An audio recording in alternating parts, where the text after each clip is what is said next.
October 2013, Clinton County, Kentucky. A body is found hidden underneath a trailer. 19 years old and killed in a way that tells you this was not in any form or fashion random.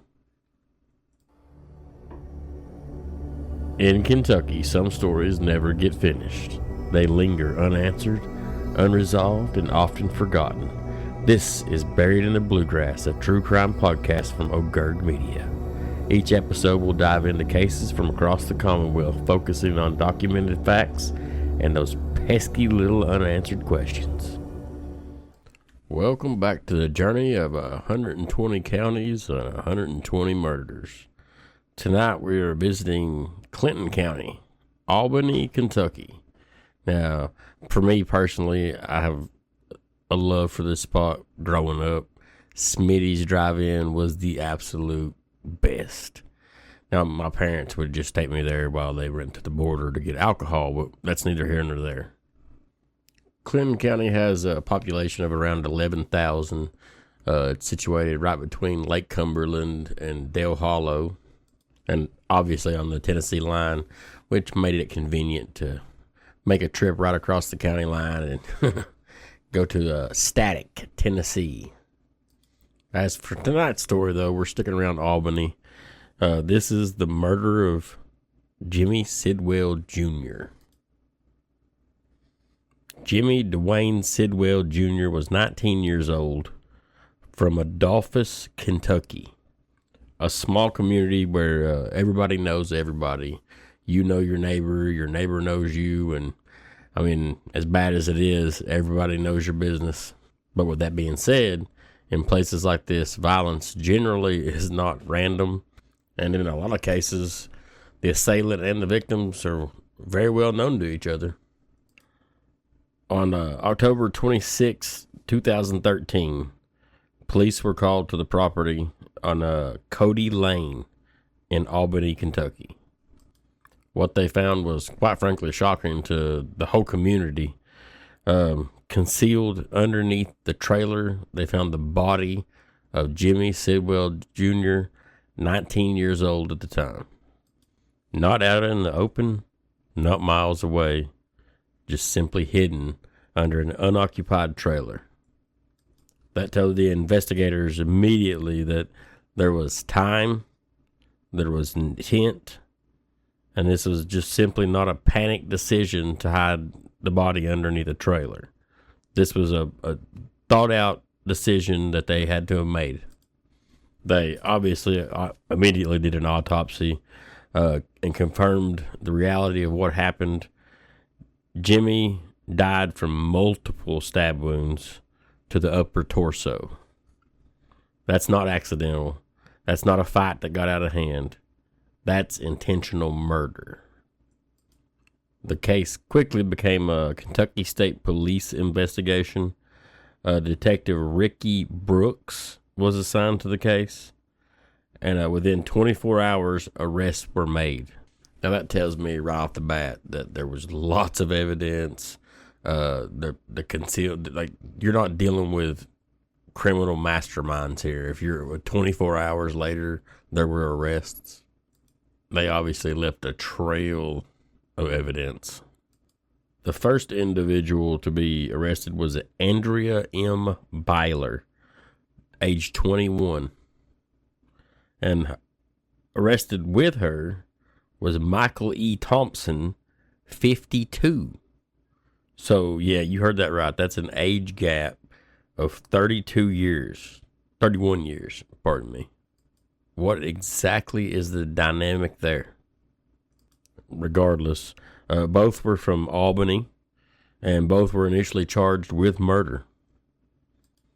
Now, when a case moves that fast, it tells you a lot, actually. It tells you this wasn't a stranger passing through. This just wasn't happenstance. This wasn't random violence.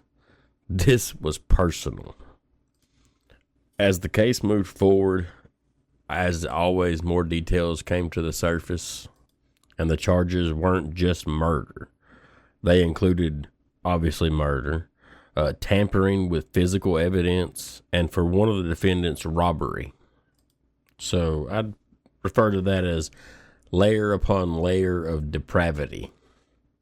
Not just violence, you got robbery, and you had to have the forethought to move and hide the body. But even though the case, even though they had arrests within 24 hours, the case didn't resolve that quickly. Once it got into the court, it stretched out across almost 2 years. There were indictments, high bonds, reported at around $1 million for the bonds. At least one of the defendants was labeled as a flight risk. I don't know why both of them wouldn't be labeled as a flight risk. The trial dates were set and delayed several times. By 2015, a trial was finally scheduled, but guess what? Never happened. Instead, both defendants, guess what? Took plea deals. Michael E. Thompson was sentenced to 35 years for murder, and Andrea Byler also resolved her case through a plea agreement, which is not publicly known.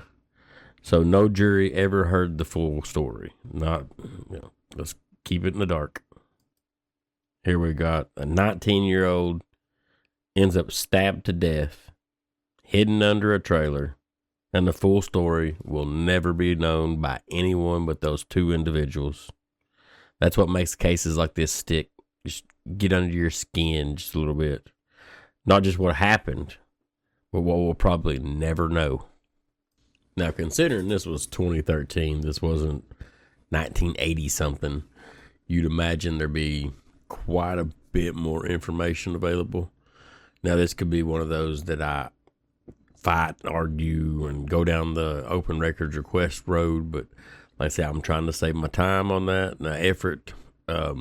If we find one case that we're just like, whoa, we definitely need to know more about this, we'll definitely go down that road. I'm definitely not against having multi-parters amongst the 120 county tour we're just beginning. But on that same note, we also know that Kentucky State Police does not like to release any kind of records whatsoever. They tried to tell me that they have no records whatsoever when the railroad killer was in Kentucky. They didn't get any kind of warnings, any kind of nothing whatsoever. Nothing. When it's stated throughout the whole case that they sent basically warnings and be on the look bolos to all the states that had railroads running through them, including, guess where? Kentucky. The missing girl when I was growing up in McQuarrie County. Open records requested that one. No records whatsoever. And I'm telling you, the sheriffs and KSP are what police the entire county. I guess the sheriffs could have automatically skipped over KSP and went to the FBI, but that seems very unlikely. But with that being said, we'll wrap up tonight's little episode and our visit to Clinton County or Albany. I'd rather remember it for Smitty's, just to be honest. But be careful out there, because I definitely do not need to be making an episode about you. This podcast is a proud member of the OGM Podcast Network. You can follow me on Facebook at OleGergMedia, TikTok at OleGergMedia, same at YouTube, and we also have OleGergMedia.com. So go give us a follow, a like, rate us on your favorite podcast catcher. Hook us up, man. But as always, thank you for listening to OGM Podcast Network.